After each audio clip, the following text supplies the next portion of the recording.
Gregory Keene turns another page of the Dossier on Dumetrius.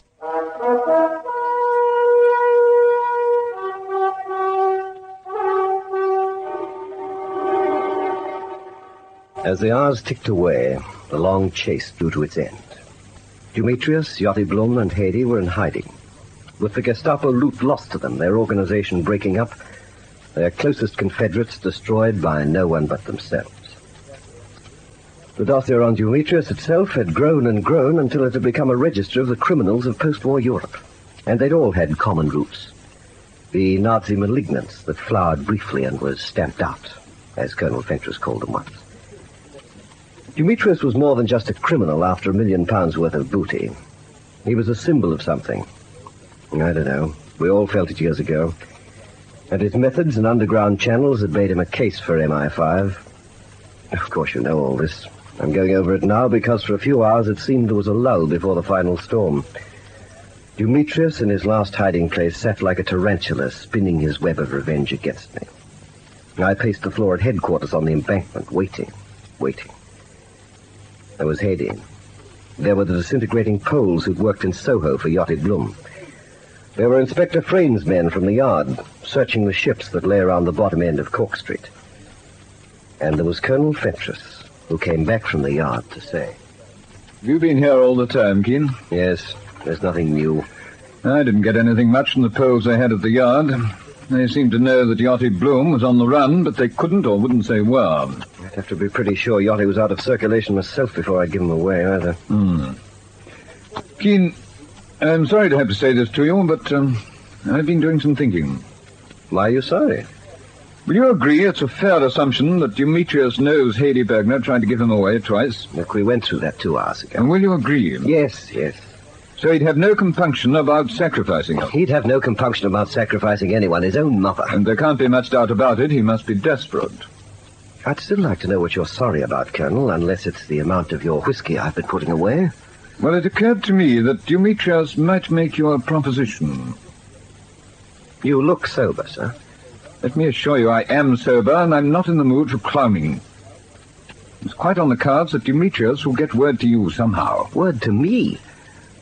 In the name of fortune, Colonel Fentress, saying what? Offering to you Haiti Bergner's life against his own escape.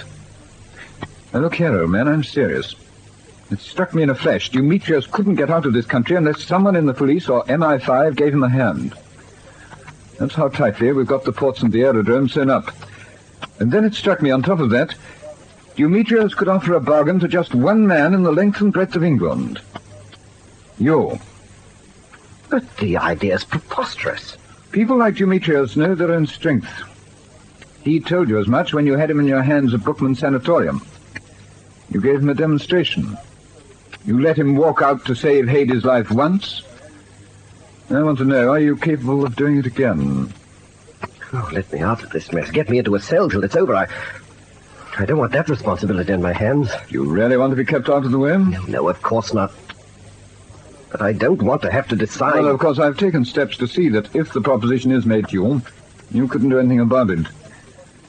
But I must ask you one thing, Keene. Just suppose you do hear from Dumetrius.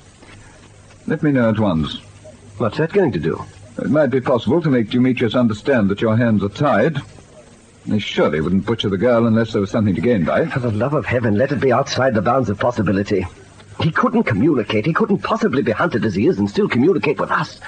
I'm sorry to have to screw you up another notch or two, Keene, but it had to be done. Why don't you see this Bergner girl in the proper perspective? It's not right for any one human being to have such a grip on another. Don't you think I've told myself that 100 times? Don't you think I've accepted affection from another girl to try and blot Haiti out?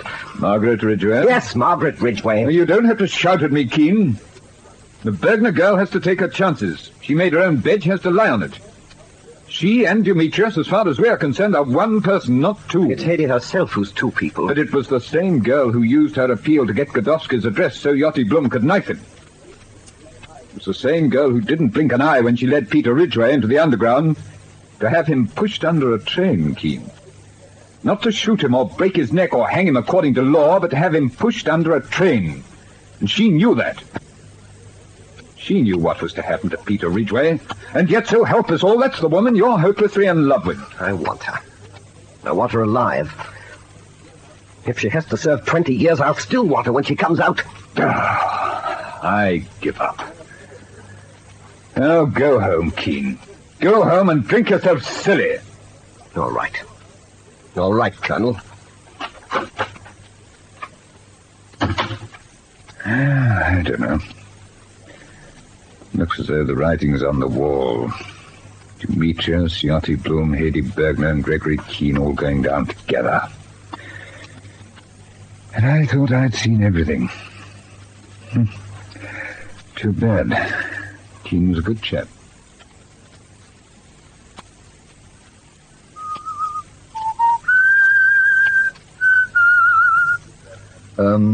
You can get back and watch the windows, Yachty. Yeah. You'll be interested to know, Hedy, the police are searching our ship at this moment.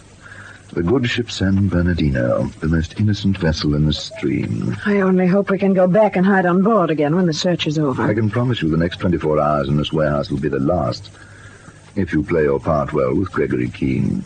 I think you're wasting your time. He would not be such a fool as to be led into a trap that... He will be led into this trap, Hedy, precisely because he is not a fool. Even if he thought I was sincere, even if he thought I wanted to betray you, he would say to himself, Hedy was forced to give me that message. Your first message, yes. Put yourself in Keene's position. You telephone him. There's urgency in your voice. You tell him that we three will be at a certain address at a certain time. You tell him that I know you tried to betray me, and we're keeping watch. The first sign of the police, Yachty is going to kill you, so Keene must come, alone.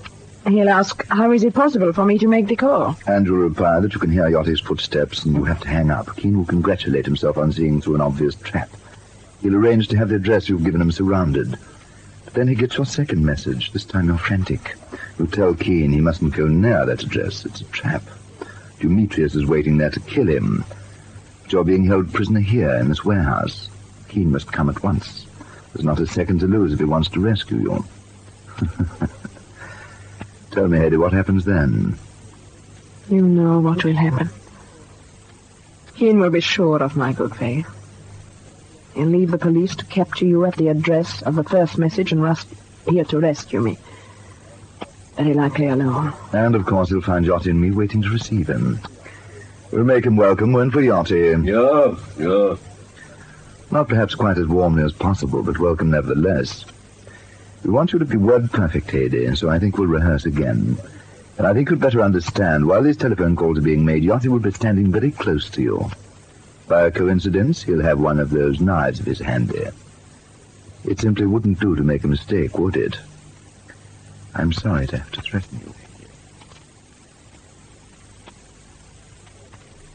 So that's how things stand, Margaret. I simply couldn't hang about my own flat. Cold here on the off chance. It's all right, darling. I understand. I wish I didn't. You know, you should tell me to get out. Because I know you only come close to me so you can tell yourself I'm Hedy. Oh, I have to get her out of my mind. And I'm elected Keene. Well, I don't care. If it's true you can get one love out of your heart by forcing yourself to take another, well, here I am. I'm always here for you, Keene. Please don't ever forget it. Just remember to love me a little, that's all. If you could turn it on and off like an electric oven. Oh, Margaret, it's no use. You haven't long to go, darling. Soon now it'll be resolved for you. Everything will be taken out of your hands. Perhaps you'll be able to accept the accomplished facts after they've happened. But with Hedy, they mustn't be allowed to happen. She's not all bad. She's tried to recover some of the ground she's lost. Keene, I can listen to anything from you but your efforts to whitewash Hedy Bergner. You don't know her as well as I do. How well do you know her? As well as you know me? More than you, Margaret. Oh. Why should I conceal it from her? Hedy is with Dumetrius and Yachty Bloom this minute. If they know she betrayed them, I can't let myself think what'll happen to her. Then don't think about her at all. I'm conscious of nothing else. Either way, if she's with Dumetrius when we corner him, there'll still be no hope for her. Oh, stop it, Keene. Stop torturing yourself over the creature. She deserves what's coming to her over and over again. Wait here. I'll see who it is and send them away. Why, Colonel Fentress, hello. Good evening, Miss Ridgway. Is Keene here? Yes, come in. Go on through. He's in the lounge. Thank you.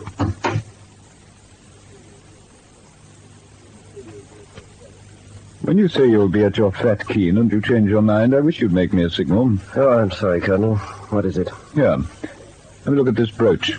You recognize it? Why, yes.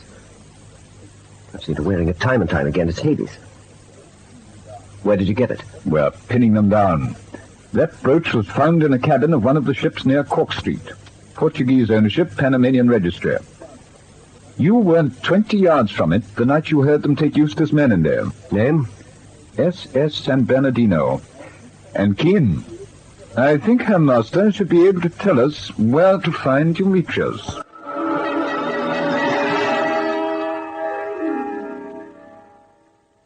While Dumetrius and the others were hiding on the ship, both Menenley and Fleur Dupont had made telephone calls. The ships at Cork Street had no phone connection, and yet Haiti had been able to communicate with them at will. So they had a hideout with a telephone in it, ashore, but near the San Bernardino. There were 31 hours to go.